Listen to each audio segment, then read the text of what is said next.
بسم اللہ الرحمن الرحیم نحمدہ ونصلی ونسلم علی رسولہ الکریم۔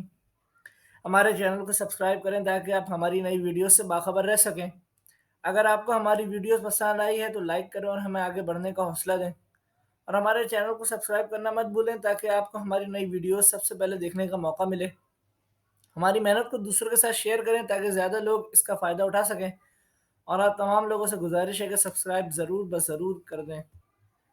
مسلمانوں کی حبشہ کی ہجرت اور شعب بن ابی طالب میں قید ہونا۔ مسلمانوں کو اور ان کے سردار فخر دو عالم صلی اللہ علیہ وسلم کو جب کفار سے تکلیف پہنچتی رہی اور آئے دن ان میں بجائے کمی کے اضافہ ہی ہوتا رہا، تو حضور صلی اللہ علیہ وسلم نے صحابہ کرام رضوان اللہ عنہم مجمعین کو اس کی اجازت فرما دی کہ وہ یہاں سے کسی دوسری جگہ چلے جائیں، تو بہت سے حضرات نے حبشہ کی ہجرت فرمائی۔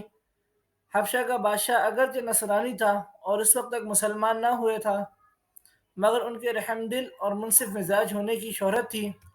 چنانچہ نبوت کے 5ویں برس رجب کے مہینے میں پہلی جماعت کے 11 یا 12 مرد اور 4 یا 5 عورتیں نے حبشہ کی طرف ہجرت کی۔ مکہ والوں نے ان کا پیچھا بھی کیا کہ نہ جا سکیں، مگر یہ لوگ ہاتھ نہ آئے۔ وہاں پہنچ کر ان کو یہ خبر ملی کہ مکہ والے سب مسلمان ہو گئے اور اسلام کا غلبہ ہو گیا۔ اس کی خبر سے حضرات بہت خوش ہوئے، اپنے وطن واپس آ گئے، لیکن مکہ کے قریب پہنچ کر معلوم ہوا کہ یہ خبر غلط تھی، اور مکے والے اسی طرح بلکہ اس سے بھی زیادہ دشمنی اور تکلیف پہنچانے میں مصروف ہیں۔ تو بڑی دقت ہوئی، ان میں سے بعض حضرات وہیں سے واپس ہو گئے اور بعض کسی کی پناہ لے کر مکہ مکرمہ میں داخل ہوئے۔ یہ حبشہ کی پہلی ہجرت کہلاتی ہے۔ اس کے بعد ایک بڑی جماعت نے، جو 83 مرد اور 18 عورتیں بتلائی جاتی ہیں، متفق طور پر ہجرت کی، اور یہ حبشہ کی دوسری جماعت کہلائی جاتی ہے۔ بعض صحابہ رضی اللہ عنہ نے دونوں ہجرتیں کی اور بعض نے ایک۔ کفار نے جب یہ دیکھا کہ یہ لوگ حبشہ میں چین کی زندگی بسر کرنے لگے تو ان کو بھی غصہ آیا، اور بہت سے تحفے تحائف لے کر نجاشی شاہ حبشہ کے پاس ایک وفد بھیجا، جو بادشاہ کے لیے بھی بہت سے تحفے تحائف لے کر گیا، اور اس کے خواص اور پادریوں کے لیے بھی بہت سے ہدیے لے کر گیا۔ جا کر اول پادریوں اور حکام سے ملا اور ہدیے دیے، ان سے بادشاہ کے ہاں اپنی سفارش کا وعدہ لیا، اور پھر بادشاہ کی خدمت میں یہ وفد حاضر ہوا اور بادشاہ کو سجدہ کیا، اور پھر تحفے تحائف پیش کر کے اپنی درخواست پیش کی، اور رشوت خور حکام نے تائید کی۔ انہوں نے کہا کہ اے بادشاہ، ہماری قوم کے چند بیوقوف لڑکے اپنے قدیمی دین کو چھوڑ کر ایک نئے دین میں داخل ہو گئے، جس کو نہ ہم جانتے ہیں اور نہ آپ جانتے ہیں، اور وہ آپ کے ملک میں آ کر رہ رہے ہیں۔ ہم کو شرفائے مکہ نے اور ان لوگوں کے باپ، چچا اور رشتہ داروں نے بھیجا ہے، ان کو واپس لائیں، آپ ان کو ہمارے سپرد کر دیں۔ بادشاہ نے کہا کہ جن لوگوں نے میری پناہ پکڑی ہے، بغیر تحقیق ان کا حوالے نہیں کر سکتا۔ اول ان سے بلا کر تحقیق کر لوں، اگر صحیح ہو تو حوالے کر دوں گا۔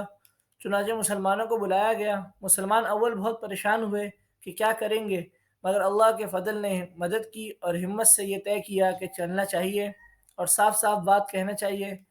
بادشاہ کے یہاں پہنچ کر سلام کیا۔ کسی نے اعتراض کیا کہ تم نے بادشاہ کو ادب شاہی کے موافق سجدہ نہیں کیا۔ ان لوگوں نے کہا کہ ہم کو ہمارے نبی صلی اللہ علیہ وسلم نے اللہ کے سوا کسی کو سجدہ کرنے کی اجازت نہیں دی۔ اس کے بعد اس بادشاہ نے ان سے حالات دریافت کیے۔ حضرت جعفر رضی اللہ عنہ آگے بڑھے اور فرمایا کہ ہم لوگ جہالت میں پڑے ہوئے تھے، نہ اللہ کو مانتے تھے نہ اس کے رسولوں سے واقف تھے، پتھروں کو پوجتے تھے، مردار کھاتے تھے، برے کام کرتے تھے، رشتے ناتوں کو توڑتے تھے، ہم میں قوی ضعیف کو ہلاک کر دیتا تھا۔ ہم اسی حال میں تھے کہ اللہ نے اپنا ایک رسول بھیجا، جس کی نسب کو، اس کی سچائی کو، اس کی امانت داری کو، پرہیزگاری کو ہم خوب جانتے تھے۔ اس نے ہم کو ایک اللہ وحدہ لا شریک لہ کی عبادت کی طرف بلایا اور پتھروں اور بتوں کی پوجنے سے منع فرمایا۔ اس نے ہم کو اچھے کام کرنے کا حکم دیا اور برے کاموں سے منع کیا۔ اس نے ہم کو سچ بولنے کا حکم دیا اور جھوٹ بولنے سے رکنے کا حکم دیا۔ صلح رحمی کا حکم کیا، پڑوسی کے ساتھ اچھا برتاؤ کرنے کا حکم دیا، نماز روزہ صدقہ و خیرات کا حکم دیا اور اچھے اخلاق کی تعلیم کی۔ زنا، بدکاری، جھوٹ بولنا، یتیم کا مال کھانا، کسی پر تہمت لگانا اور اس قسم کے برے اعمال سے منع فرمایا۔ ہم لوگوں کو قرآن پاک کی تعلیم دی، ہم اس پر ایمان لائے اور اس کی فرمان کی تعمیل کی، جس پر ہماری قوم ہماری دشمن ہو گئی اور ہم کو طرح طرح ستایا، ہم لوگ مجبور ہو کر تمہاری پناہ میں اپنے نبی کے ارشاد سے آئے ہیں۔ آگے جاری ہے